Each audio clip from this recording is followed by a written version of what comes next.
프로야구의 시작은 스프링 캠프입니다. 야구가 한창인 계절의 온도와 비슷한 스프링 캠프지에서 선수들은 한 시즌을 이겨낼 강인한 체력과 기술을 연마하죠. 코로나 여파로 지난 2년은 10개 구단 모두 국내에 스프링 캠프를 차렸던 반면 3년 만에 해외로 출국하게 된 올해는 선수들이 더욱 의욕에 차 있는 듯한 모습입니다. 스프링 캠프는 계약 체결 후 그동안 개인 운동에 전념했던 각 구단의 외국인 선수들이 처음 팀에 합류하는 시점이기도 한데요. 그런데 호주 시드니에 캠프를 차린 두산 베어스에는 유독 복잡 미묘한 감정을 자아내는 한 선수가 있었습니다. 바로 2년간 일본 한신 타이거즈에서의 선수 생활을 마치고 연어처럼 되돌아온 알칸타라인데요.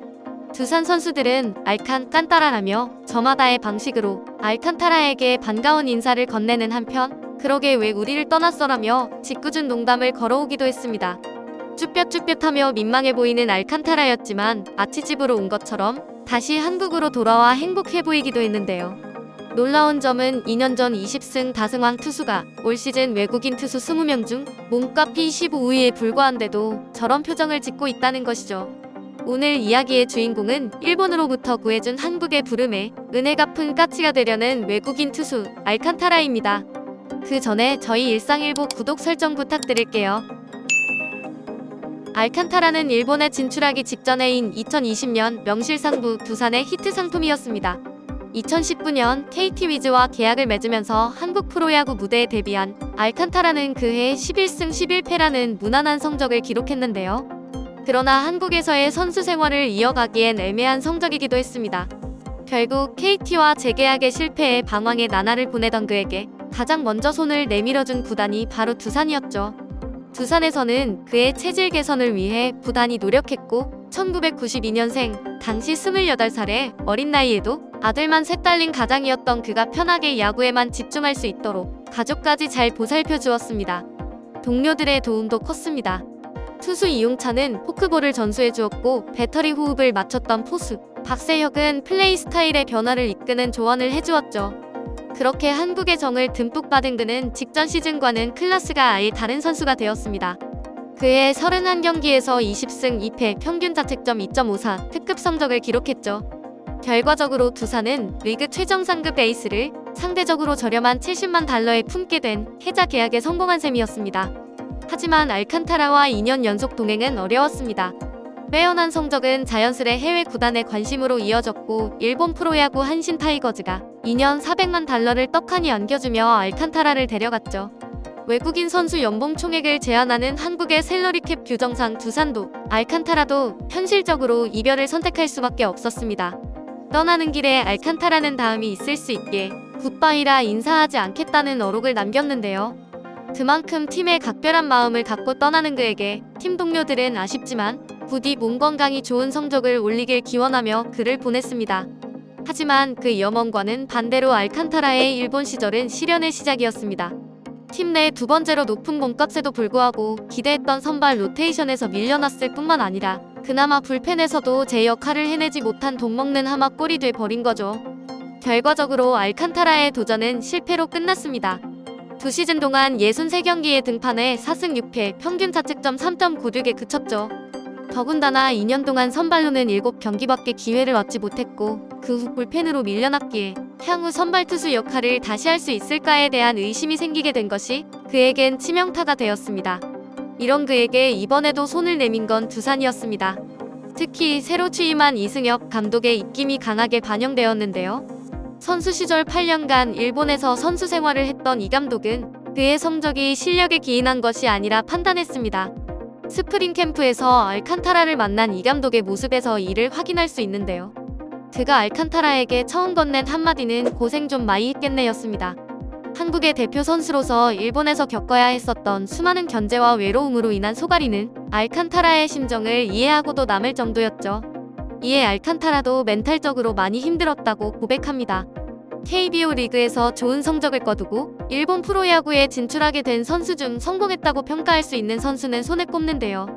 분명 전반적인 리그 수준은 일본이 한국보다 높지만 그간 국제대회 성적을 살펴봤을 때 탑 레벨 선수 간의 실력 차이는 대동소이할 것이라는 가정에 비해서는 처참한 수준입니다.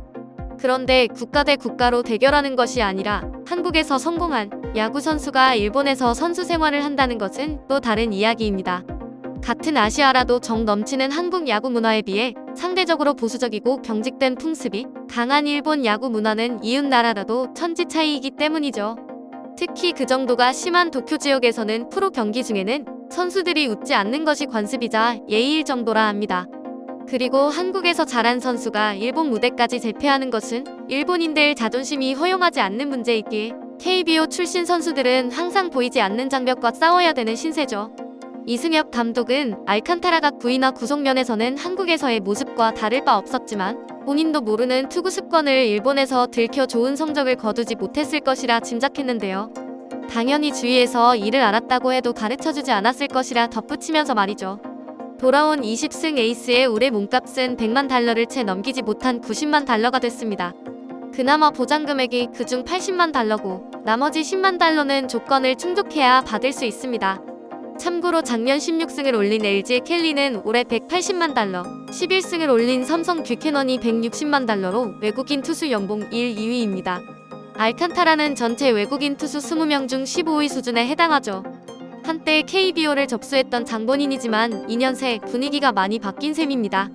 상대적 박탈감을 느낄 수 있는 부분이지만 알칸타라는 이에 신경 쓰지 않고 오히려 집에 돌아온 것 같은 안도감과 편안함을 더 크게 느끼고 있습니다.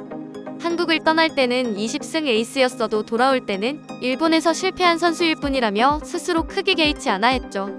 오히려 또다시 그에게 손을 내밀어준 한국과 두산 베어스 구단에 감사한 마음이 더 컸기에 이에 보답할 생각으로 의욕이 앞선 상태입니다. 호주에서 3년 만에 두산 유니폼을 입고 스프링 캠프를 소화 중인 알칸타라는 비장한 마음으로 시즌을 준비하고 있는데요. 팀이 그에게 요구하는 것이 무엇인지 잘 알고 있기 때문이죠. 전통적으로 두산은 레전드 외국인 투수 명가로 익히 알려져 있습니다.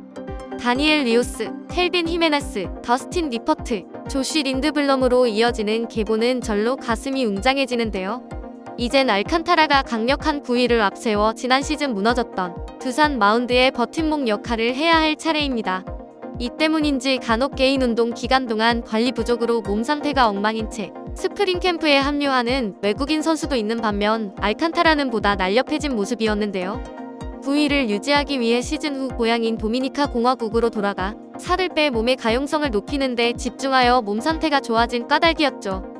밝은 표정으로 옛 동료들과 어울리는 알칸타라는 한국을 떠나기 전 20승을 따냈는데 당연히 당시 성적만큼 활약하고 싶다며 다시 마운드에 설 기회를 준 팀이기에 꼭 우승 멤버가 되고 싶다는 열망을 드러냈습니다. 어쨌거나 올해 알칸타라가 좋은 성적을 거두어도 두산 입장에서는 안심일 것 같습니다. 적어도 다시 일본에 가진 않을 테니까요. 오늘의 일상일보는 여기까지입니다. 구독, 좋아요 부탁드리고요. 시청해주셔서 감사합니다.